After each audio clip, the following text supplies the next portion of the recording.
Good morning बच्चों, आशा करते हैं कि आप लोगों की पढ़ाई अच्छी चल रही होगी। अब हम मोल का जो लेक्चर है उसी को कंटिन्यू करते हैं, ठीक है। तो आइए हम लोग मोल का फर्दर देखते हैं क्या है। तो अभी तक हम लोग मोल कंसेप्ट में क्या क्या पढ़ चुके हैं उसको पहले एक बार हम लोग समराइज कर लेंगे, ठीक है। तो आइए उसको पहले नट सेल में एक बार हम लोग देखते हैं। Mole is equal to Avogadro number, जिसको हम लोग शॉर्ट में Na से डिनोट करते हैं। और ये कितने के बराबर था? 6.022 इंटू 10⁻23। ओके, क्लियर है, इसमें कोई दिक्कत नहीं है। सेकंड हम लोगों ने क्या देखा था बताइए, कि अगर इसी मोल को हम लोग बात कर रहे हैं किस फॉर्म में, ग्राम के फॉर्म में, तो उसको हम लोग क्या लिखते थे? जैसे अगर हम लोग बात करें मास ऑफ 1 मोल एटम, तो ये कितना हो जाएगा? Mass of Na numbers of atom, Na numbers of atoms हो जाएगा ना, क्योंकि Na क्या है? यही तो नंबर ऑफ मोल है ना, मोल तो यही है ना, Na ही ना मोल है। और क्या बताए थे हम आप लोगों को कि जो Na है इसको हम लोग क्या बोलते हैं? Avogadro number, Avogadro number, Avogadro number. क्यों? क्योंकि ये अमीडो एवोगाड्रो के द्वारा दिया गया था।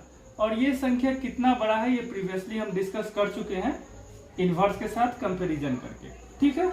अब यहाँ पे जो एक बात बताना है वो आप लोग देख लीजिए, ये कितने के बराबर है? 6.022 इंटू 10⁻23। कुछ बुक आप लोग देखिएगा तो वहां पे ये आपको 6.023 इंटू 10⁻23, ठीक है। दोनों में से कोई भी आप इंटरचेंजेबली यूज कर सकते हैं, दोनों में बहुत माइन्यूट डिफरेंस है। देख सकते हैं आप लोग, दशमलव के 2 अंक के बाद तीसरे अंक में डिफरेंस है, तो उतना माइन्यूट हम लोग को नहीं देखना है। अगर इस पे भी हम क्लास लें तो पूरा एक ये आपका एक लेक्चर इस पे आ जाएगा, तो आप इसको इंटरचेंजेबली यूज कर सकते हैं, यहाँ पे कोई दिक्कत नहीं है, ठीक है। एक और यहाँ पे कंसेप्ट है जो हम आपको बता देंगे, Avogadro constant, Avogadro constant, Avogadro constant, ठीक है। तो एवोगाड्रो कांस्टेंट भी कुछ नहीं है, हम तो पहले ही बता चुके हैं कि शुरू में दो लेक्चर मोल का हो चुका है, उसी के आधार पे आप मोल का कोई भी क्वेश्चन बना सकते हैं। हाँ, सही सुन रहे हैं, कोई भी क्वेश्चन सिर्फ उसी से बनेगा। अब जो भी क्लास हम मोल पे लेंगे ना, वो सिर्फ उसी का एप्लीकेशन होगा, नया कुछ भी नहीं होगा। तो आइए एवोगाड्रो कांस्टेंट देखते हैं। हम लोग पहले से जानते हैं Avogadro number, Avogadro number, Avogadro number ये कितने के बराबर था? 6.022 इंटू 10⁻23, ठीक है। अब अगर हमसे पूछा जाए एवोगाड्रो कांस्टेंट के बारे में, एवोगाड्रो कांस्टेंट के बारे में, ठीक है बच्चों, एवोगाड्रो कांस्टेंट के बारे में आपको कुछ नहीं करना है, सेम नंबर लिख देना है 6.022 इंटू 10⁻23, ठीक है। और इसके आगे क्या लिख देना है? पर मोल, ठीक है, क्लियर है। अब ये साइन जिनको समझ में नहीं आया, इसको हम थोड़ा सा बता देते हैं कि ये है क्या। बहुत बेसिक है बट आप लोगों को बताना जरूरी है। ये जो मैंने लिखा है मोल, इसके ऊपर -1, इसको हम लोग पढ़ते हैं मोल इनवर्स। क्या?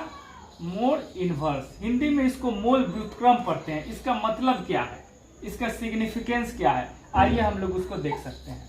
जैसे हम लोग जानते हैं 2 into 3 is equal to 6, clear है यहाँ पे।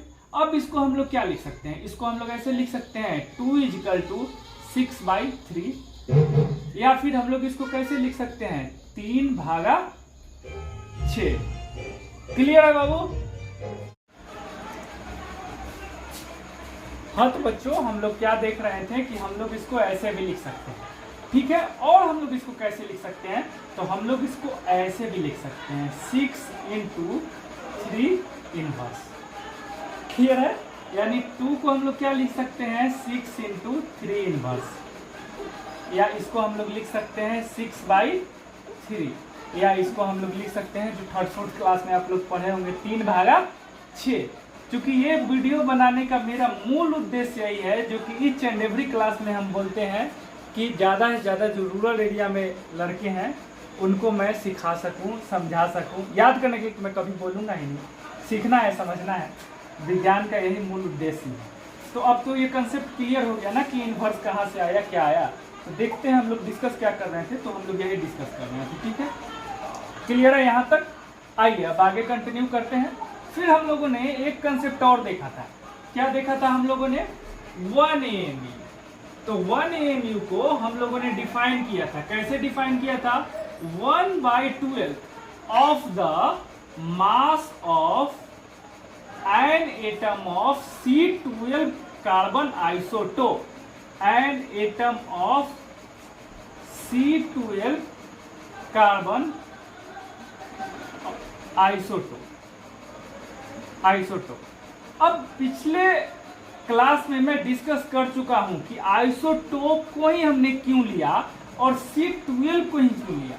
अगर वो जानना हो तो आप पिछला क्लास देखिए, आपको समझ में आ जाएगा कि why we have considered only C12 isotope of carbon in order to define atomic mass unit। Hindi में बोला जाए तो बोला जाएगा कि परमाणु द्रव्यमान इकाई को परिभाषित करने के लिए कार्बन 12वें समस्थानिक को ही क्यों लिया गया। ठीक है, आइए आगे हम लोग बढ़ते हैं। तो ये हम लोग का कितना आ रहा था, 1/12, और ये जो डाटा है ये मैथमेटिकल इनपुट हम लोग का कितना आ जा रहा था, 12/6.022 इंटू 10⁻23। किस में आ रहा था, ग्राम में। ठीक है, और इसको हम लोग फर्दर जब सॉल्व करेंगे तो ये आएगा 1.66 इंटू 10⁻⁻24 ग्राम। अब आप लोग कहिएगा कि सर आप तो ये सॉल्व किए नहीं, अब बिना सॉल्व किए आप इतना बड़ा डाटा लिख दिए, यानी कि आप याद किए थे। तो हम तो अभी आपको बोले ना कि कुछ याद नहीं करना है, तो फिर आपको कैसे बोले कि डाटा आप याद रखिएगा। एक्चुअली जब होगा क्या कि साइंस में इंटरेस्ट जब आपका जग जाएगा ना, तो कॉन्सेप्ट समझने के बाद जब आप प्रैक्टिस करने लगिएगा ना, तो ऑटोमेटिक ये चीज़ आपके ध्यान में आ जाएगा। याद करने का कोई ज़रूरत नहीं है, हम अपना कंडीशन बता रहे हैं। तो ठीक है।